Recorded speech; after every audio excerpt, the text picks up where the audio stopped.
नमस्ते दोस्तों। लाल किताब के अनुसार घोर संकट से बचने के लिए 10 अचूक टोटके हैं। कुछ लोगों पर अचानक कोई संकट आ जाता है तो कुछ लोग सालों से संकटों का सामना कर रहे हैं। माना जाता है कि संकटों का कारण पितृदोष, कालसर्प दोष, शनि की 7.5 और ग्रहण क्षेत्रों के बुरे प्रभाव होते हैं। कुछ लोग मानते हैं कि सब कुछ अच्छा है, लेकिन यदि आपका घर दक्षिणमुखी है तो आप जिंदगी भर परेशान रहेंगे। यह माना जाता है कि उपरोक्त कारणों के कारण व्यक्ति के घर में गृह कलह, आर्थिक संकट, वैवाहिक संकट और दुख बना रहता है।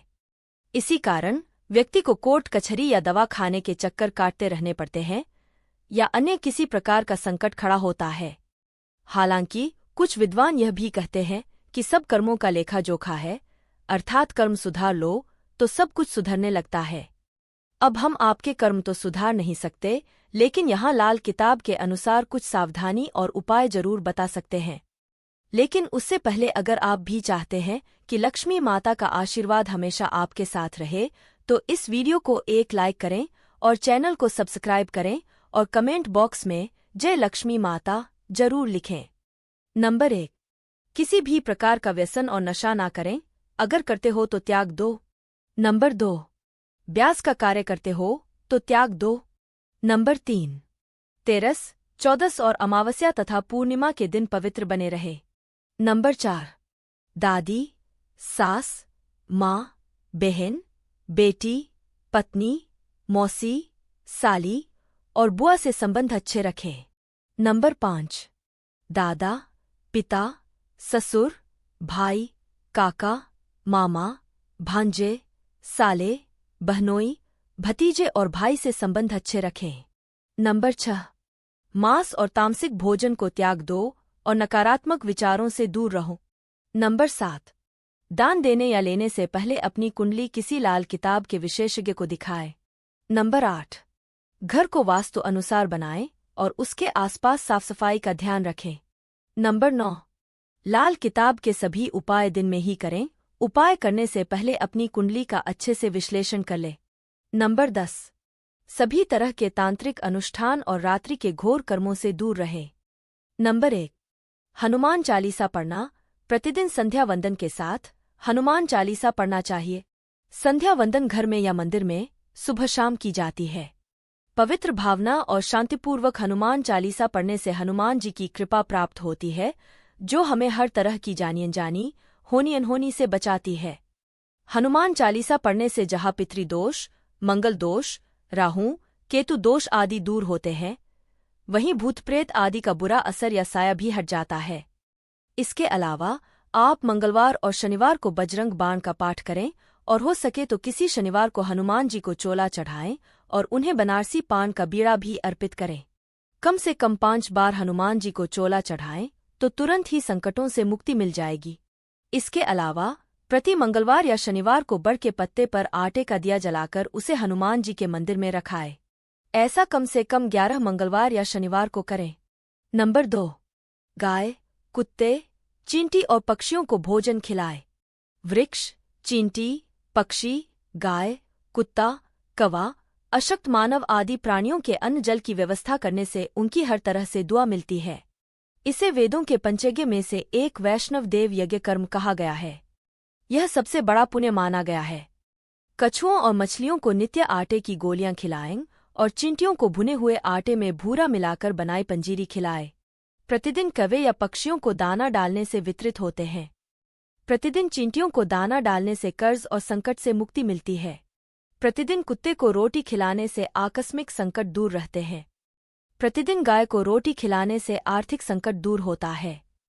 नंबर 3, छाया दान करें। शनिवार को एक कांसे की कटोरी में सरसों का तेल और सिक्का, रुपया, पैसा डालकर उसमें अपनी परछाई देखें और तेल मांगने वाले को दे दें, या किसी शनि मंदिर में शनिवार के दिन कटोरी सहित तेल रखकर आ जाए।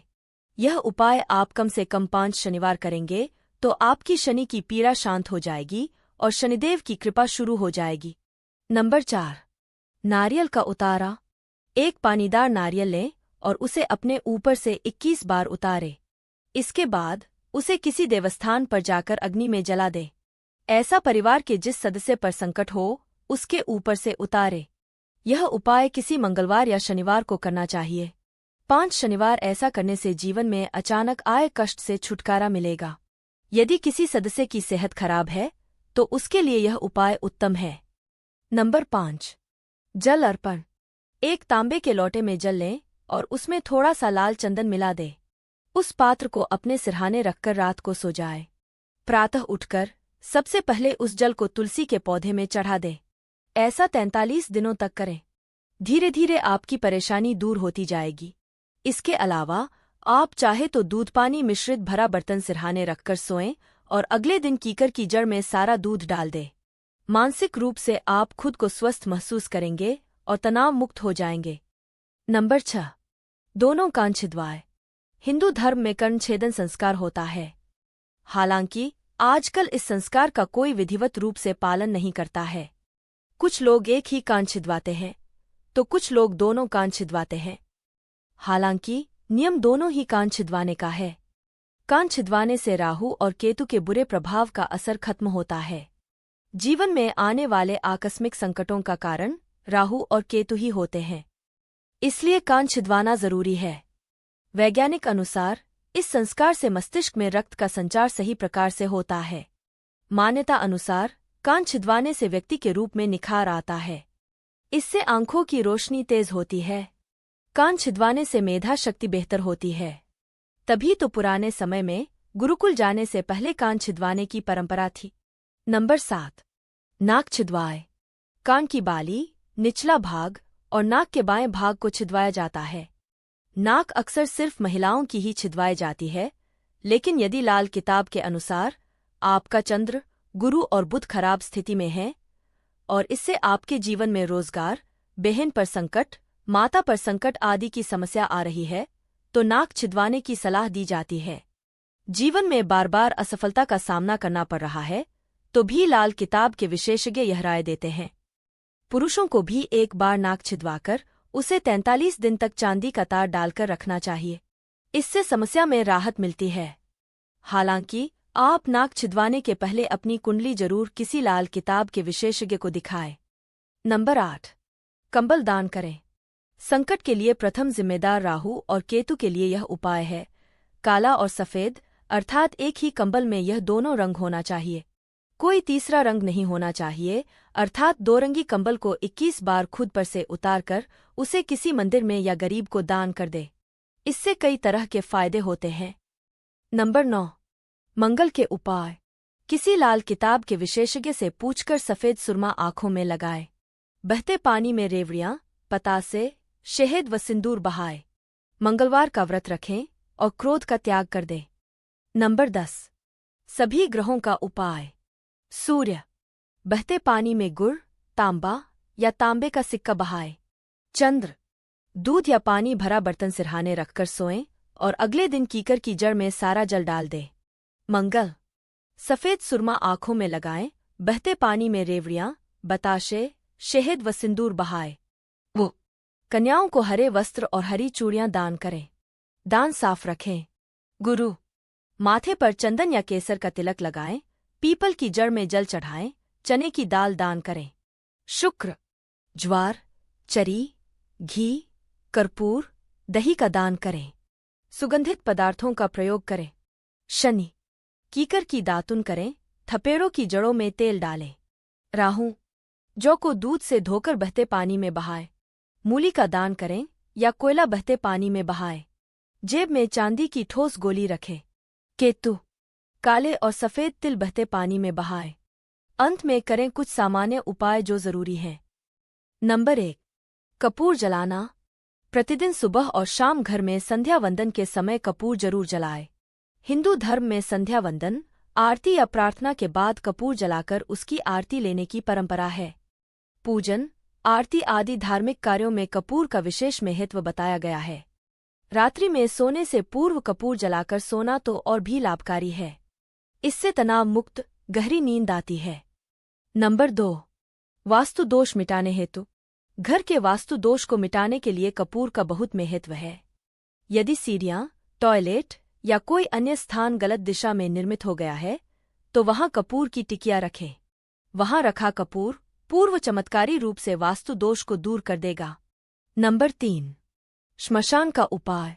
यदि आप संकटों से जूझ रहे हैं, बार बार एक के बाद एक कोई न कोई संकट से घिर जाते हैं, तो किसी की शव यात्रा में श्मशान से लौटते वक्त कुछ सिक्के पीछे फेंकते हुए आ जाए।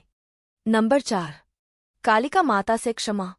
अगर किसी मानसिक कलह, तनाव या परेशानी से जूझ रहे हैं, तो शुक्रवार के दिन मां कालिका के मंदिर में जाकर उनसे अपने द्वारा किए गए सभी जाने अनजाने पापों की क्षमा मांग लें और फिर कभी कोई बुरा कार्य नहीं करने का वादा कर ले। ध्यान रहे, वादा निभा सकते हो तो ही करें, अन्यथा आप मुसीबत में पड़ सकते हैं। यदि आपने ऐसा 5 शुक्रवार को कर लिया तो तुरंत ही आपके संकट दूर हो जाएंगे। 11 या 21 शुक्रवार कालिका के मंदिर जाएं और क्षमा मांगते हुए अपनी क्षमता अनुसार नारियल, हार, फूल चढ़ाकर प्रसाद बांटे। माता कालिका की पूजा लाल कुमकुम, अक्षत, गुड़हल के लाल फूल और लाल वस्त्र या चुनरी अर्पित करके भी की जा सकती है। भोग में हलवे या दूध से बनी मिठाइयों को भी चढ़ा सकते हैं। अगर पूरी श्रद्धा से मां की उपासना की जाए तो आपकी सारी मनोकामनाएं पूरी हो सकती हैं। अगर मां प्रसन्न हो जाती हैं, तो मां के आशीर्वाद से आपका जीवन बहुत ही सुखद हो जाता है। दोस्तों, अगर आपको हमारी यह जानकारी अच्छी लगी हो तो वीडियो को एक लाइक जरूर करें और अपने दोस्तों के साथ शेयर करें। चैनल को सब्सक्राइब करना न भूलें ताकि आपको हमारे नए वीडियो की नोटिफिकेशन मिलती रहे। वीडियो देखने के लिए आपका धन्यवाद। जय श्री राम, जय बजरंग बली।